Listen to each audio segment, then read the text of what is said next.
In this video, I'll be talking about why I like to buy secondhand folding bikes and why I ride secondhand folding bikes instead of brand new bikes or full-size frame bikes. I haven't always ridden folding bikes. In fact, it wasn't until 2016 when I was in Japan that I had an opportunity to buy a folding bike. And the reason that I did it is because I was traveling and I wanted to ride a bike around Japan, but I also wanted to take the bike with me when I continued on my travels. I managed to find a folding bike for sale on Craigslist, and I bought it for about $100 and used it to ride around Japan for about 2 months. Part of the reason that I wanted to have a folding bike was so that I could pack it down myself into the correct requirements for the luggage allowance and take it with me to England. This practicality ensured that I could pack the bike myself. I could also service it myself using simple tools. I could take it apart and put it back together without having to have any specialist tools or knowledge. And I was able to fold it and store it easily in places like hotel luggage storage areas, in a cupboard at somebody's house or something like that if I wanted to leave the bike and then go off and do some independent travel. The other reason that I picked a second-hand folding bike was because of the cost.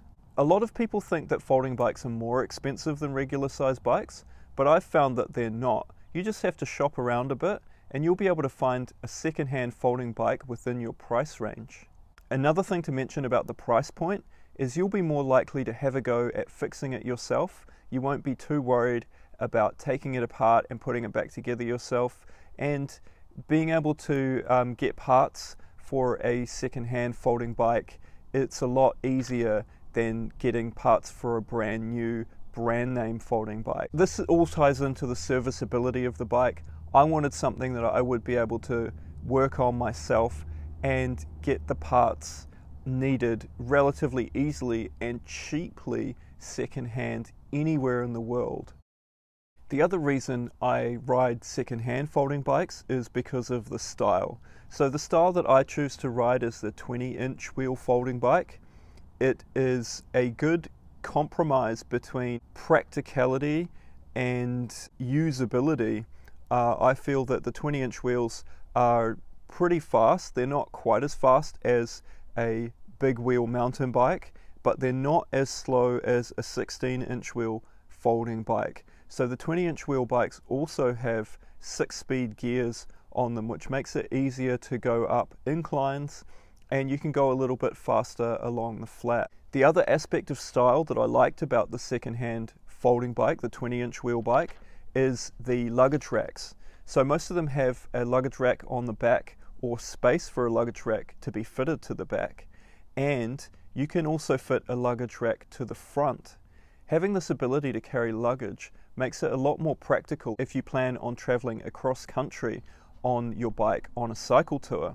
Now, I did travel around Japan on my folding bike and I managed to see a lot of the country.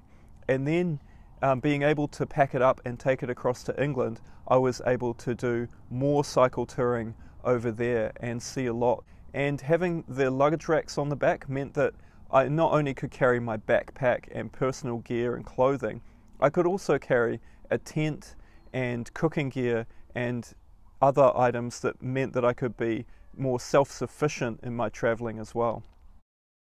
So in conclusion, a 20-inch folding bike purchased secondhand is a good compromise between practicality and usability.